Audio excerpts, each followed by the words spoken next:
好，又翻嚟啦，第2節嘅零舍盞鬼啦。嗱，咁啊繼續我哋係大中華鬼故之旅啦。咁啊，而家我哋再走呢一站咧，上次我哋又走台灣啦。係。今次我哋當然唔好離開台灣住啦。既然落咗腳就喺度，喺台灣再落腳耐少少先啦。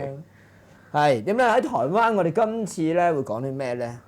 今次係講喺新店市裏邊其中一個叫新咩話？新店市啊。新店市係。咩個邊個店啊？店鋪個店咯。嚇唔係嘛？咁有型嘅一個名。係啊。係咪同新北市嗰啲誒有呢啲關係嘅？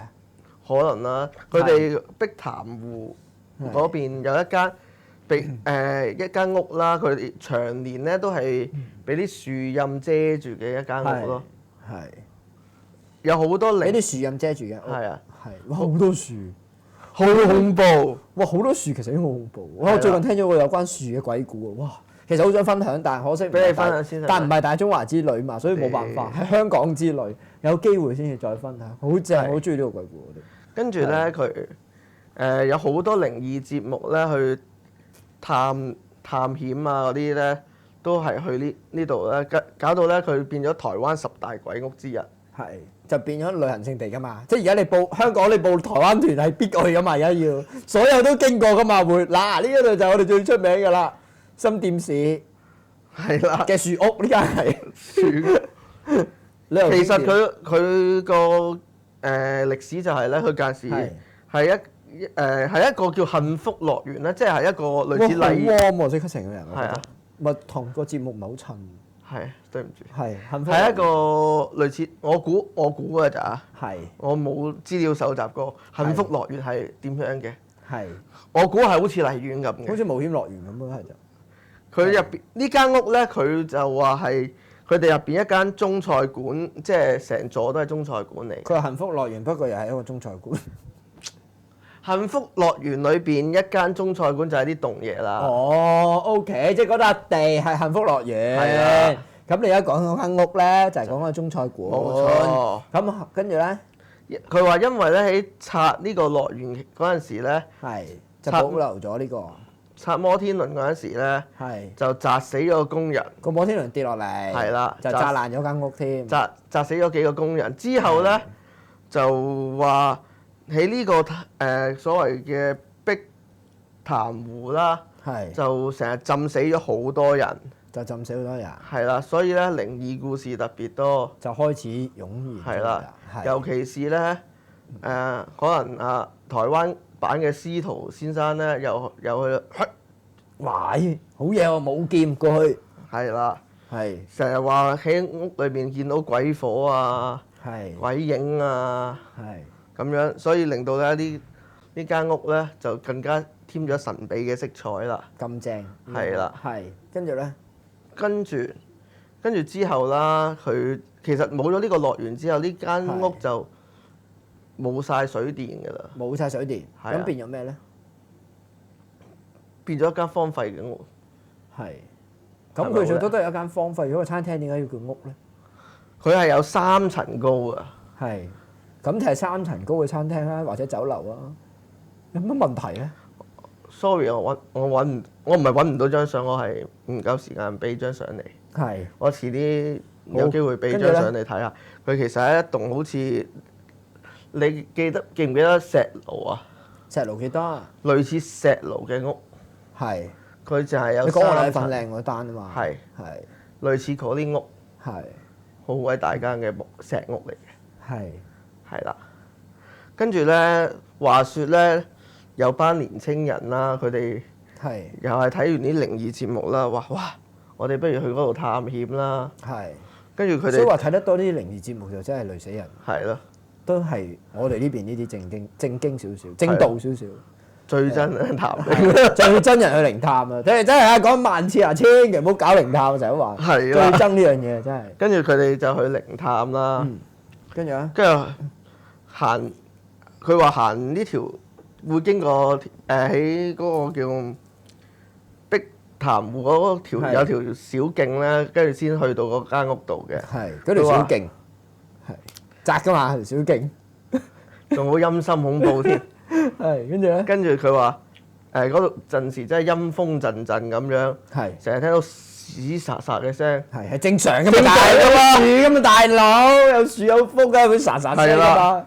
冇錯，跟住佢哋就跟住就已經覺得好恐怖啦，覺得已經就決定折返啦，咁就有啲嘢啦。咁呢個故事講完啦，係嘛？冇錯，跟住佢望一望，見到座太白樓有啲紅光，即係嗰間屋叫太白樓，哇，好型喎！係啊，中國有黃鶴樓，台灣就有太白樓，哇，型喎！係啦，跟住佢哋見到有啲紅光喺度啦，佢話：哇，點解咁恐怖？跟住更加想走去睇下咩事啦。跟住之後，佢哋就去到嗰個太白樓行到入去啦。佢發現佢哋話有個大嗰啲叫爐啊，嗰啲丹爐，即係好似譬如萬佛寺咧，嗰啲焚衣紙嗰啲爐啊，擺喺度。跟住佢個朋友話：哎呀，呢個爐啊，咪喺呢個咩樂園荒廢後，有人買咗啲座樓啊嘛。之後佢即係趁佢荒廢咗之後先買嘅。跟住買咗之後自己住，跟住佢將佢全家掉晒落去燒。我話好型喎！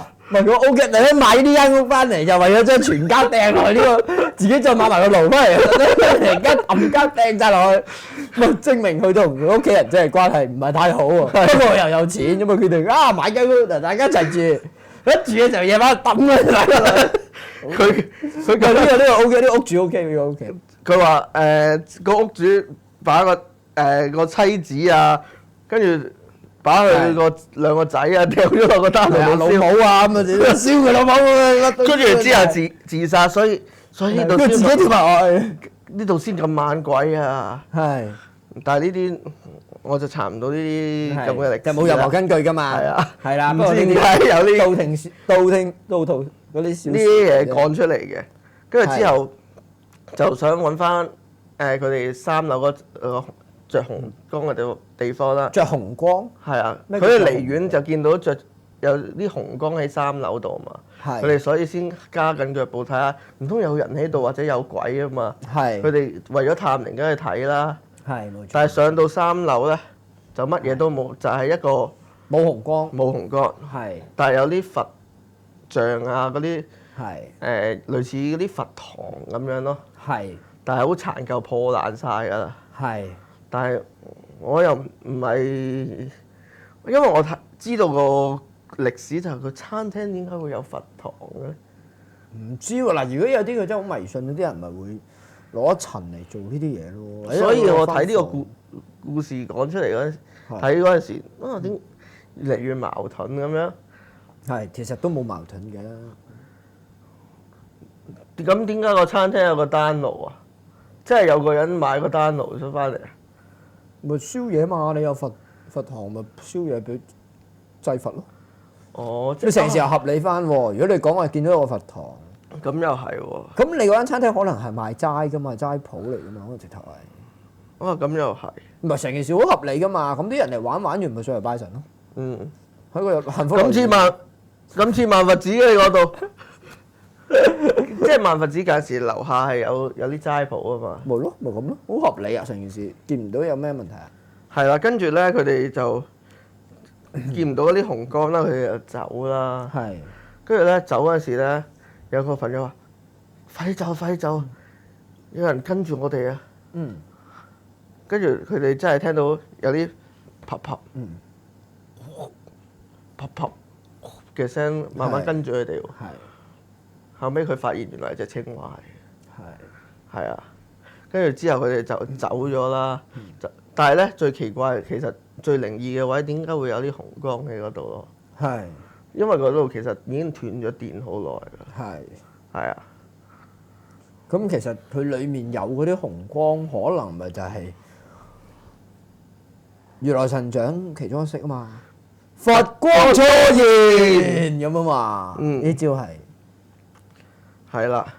跟住咧呢個台灣嘅10大鬼屋咧，終於唔知係為咗令到啲地價嚟澄清呢單嘢啊？定係真係有人嚟澄清呢單嘢啦？係新店市裏邊有個揾咗真正呢間屋嘅屋主係啦，姓楊嘅，係姓楊嘅，係啦。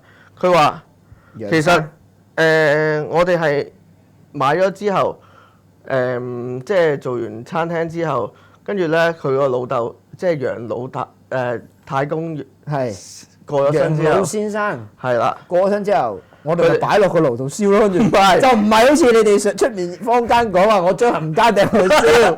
我哋係呢間屋裏面死咗嘅每一個人，我哋就直接將佢掟落去燒啫。咁樣。跟住佢話係連單啊嘛，我哋而家我哋冇晒水電，跟住太公又死咗，我哋都冇留戀價值，我咪成家搬走咗去咯。係，不過間屋就唔賣。係啦，囤積居奇喺度。係啦，跟住咧等發展商收購。直至咧無端端佢有個朋友做電視台監製嘅。係。佢話：喂，詩人，最近咧我哋整緊啲靈異節目喎，係，可唔可以借你間廢屋嚟搞一搞啊？搞佢，哇！跟住點搞啊？唔緊。冇，我話你間屋鬧鬼，就因為你咧就抌撚咗你全家咧落個爐度。我記得你間屋有個爐噶嘛，咁啊諗住借你間屋嚟，咁啊話你係咁樣，咁啊諗住做單新聞啫，諗住只係類似啦，想整紅個節目。係啦，爆紅個節目，咁啊爆紅埋你間屋咯，讓多啲人去下咯，你間屋就。跟住唉是但啦，跟住是但啦。做完一個節目之後，唔好俾人知道我得㗎啦，最緊要。做完一個節目之後，喂嗰個節目成功咗之後，又繼續有不斷有更多嘅節目。電視台嚟㗎啦，唔係好多電視台嚟去嗰度靈探。係。跟住個法師都話出事啦！出事啊！好猛啊上面。係啊。係啦。跟住咧佢就話其實呢度咩事都冇發生過，只係一間廢屋嚟嘅啫。係。呢度只係我老豆死咗啫。係啊。跟住我掟佢落個爐度啫，冇任何人係喺度被殺嘅。一嚟冇被殺啦，二嚟係呢間屋只係普通嘅一間廢屋。係。只係我幫個朋友，我唔知會炒到咁大嘅。咁但係呢一單嘢，屬唔屬於喺台灣嚟講叫好勁啊？唔屬於啊！我都係我其實首先點解我揾十大，我睇緊十大鬼屋嘅，跟住我見到太白樓咁詩意個名，我咪睇落去。我跟住揾佢啲。咦？你有啲文采咯，開始。冇以前咁樣咯。跟住我見佢啲。睇下有咩靈異事件發生啦，跟住就睇到嗰單啦。係。跟住之後再睇其他，睇下有冇啲好過呢單咁九唔搭八嘅靈異。原來跟住最爆就係反而係啊，我會覺得係啊，佢哋去靈探啊，我做出嚟啫嘛，全部假嘅。但係我間廢屋就變咗十大鬼屋。即係其實傳媒嘅影響力咧，真係好大㗎。咁但係而家你呢一間屋嗱，其實不過講真啦，嗱有人嗱，其實有呢啲嗱，其實嗱你譬如甚至乎其實你喺我哋香港啊，你達德小學都係咁樣俾人炒熱㗎。其實已經有屏山嘅員工，佢喺屏山㗎嘛。其實佢哋唔係屬於政府學校嚟㗎嘛，達德小學。達德小學屬於圍村小學嚟㗎嘛。即係其實你係。佢係外人係冇得讀噶嘛，以前，即係其實係服侍翻自己圍村嗰啲人噶嘛，咁所以先至唔夠小朋友去讀啫嘛，最後。所以荒廢噶嘛。咁佢咪曾經訪問過裏面村嘅人咯，其實冇人死噶嘛，咪其實係冇噶嘛。係啊。或者圍村裏面自己人都講，嗱當然佢有冇講大話，你唔能夠去作一個確實嘅答案啦，係咪？即係更何況。即係其實我以前即係等同我好耐以前咁，我自己去做即係喺其他台做靈異節目嘅時候啦，講我都話，譬如以達德小學咁樣，達德小學我親自。但係你話達德小學你真係 feel 到嘢嘅？我都親自去過啦。係咯。咁跟住之後，其實有一啲叫做我哋好信得過，即係譬如好似我同你乜關係嘅人，已經我哋咁好兄弟啦。咁我哋落去，你講嘅嘢有冇理由我覺得你呃我噶嘛？即係你唔會喺我面前扮嘢，明明即係呢件事唔係有利益噶嘛，更加。即係唔會啦。佢有利益都唔需要呃我啊，坦白講係咪先？你話俾你冇咪冇咯，係咪先？即係講真。咁但係即係咁去到我哋 feel 到係有嘅，其實即係真係全場嘅人都 feel 到有嘅。咁當然有啲人係覺得係有啲人係好正常會俾個氣氛呃到嘅啫，或者之前已經睇過好多靈異嘅嘢啦。咁但係有某一兩個兄弟係其實我知道佢哋係一定，即係佢哋係唔會昆我噶嘛，因為我同佢有去過其他嘅熱點嘅時候，咁佢冇佢都會話俾你聽冇啊嘛，即係有佢先至會話俾你聽有嘅。其實會唔會其實咧周圍都係其實孤魂野鬼？但係反而我就咁，我哋嗰日咧講話俾你聽，嗰日我哋仲有咧，其實我哋有訪問啲原居民。係。其實個即係我哋訪問嗰啲全部都超過70歲。係。嚟訪問嘅，特登咁樣揀嘅，因為後生嗰啲問佢冇用。因為你講緊都咁多年前嘅事啦，咁啊個個都係絕口不提啊！冇，邊有啊？冇鬧鬼咁樣。咁但其實個反應係唔正常嘅，即係感覺會好唔正常嘅。其實，即係如果嗱，因為其實如果以而家其他好似有媒體都有訪問過，唔知 Now 定係有線都有嘅。咁但係嗰啲人就會係有一段嘢噏噶嘛。咁其實係唔似咯，即係因為我哋唔係咁樣去咩嘛？我哋嗰陣時用歷史，即係用某一個歷史學會去做呢一個訪問噶嘛嗰日，即係嗰日我哋其實同嗰啲阿婆係做，同嗰啲阿婆阿伯咧做問卷調查嘅，用一個歷史學會嘅身份嚟問嘅。咁啊跟住之後都問啊圍村啲歷史啊，一路俾佢剔啊，一路講就剔，特登係 set 到最後嘅。咁啊剔到咧就咁特登有冇喺裏面曾經有發生過命案啊？咁跟住之後嗰下其實佢哋個個都會即刻反應，冇，係你咁樣唔正常噶嘛？如果唔係正常，你會好。如果呢件事係冇發生過，你會好平淡喎。冇，而家出面啲傳媒就咁寫啫嘛。即係你會個人好平淡淡噶嘛，你唔好激動啊嘛。咁樣係即係其實我喺高街咧都有間叫高街鬼屋嘅精神病院啊嘛。係其實我住咗高街好耐㗎啦。同埋佢話高街對面嗰個冰頭花園啊，唔知又叫總之個公園啦，又話好猛鬼。我成日都喺嗰度玩。係，其實乜都冇啊。係啊，高街鬼屋嗰陣時，所謂嘅高街鬼屋，即係間荒廢嘅石屋，入邊除咗垃圾同埋好多汽水罐之外，都冇其他嘢啦。但係咧，其實我都係相信咧，喺我哋譬如達德嗰度咧。我會覺得其實係一係就係佢係真係其實發生咗嘅，不過可能當時呢一個受害者，即係嗱佢講佢係俾人強姦咗噶嘛，跟住佢先自殺噶嘛，咁可能呢一個強姦者係咩人啊？你明唔明我咩意思啊？如果呢個強姦者係一啲好重要嘅角色嘅人物，咁你咪成條村人都唔可以將呢件事公開咯。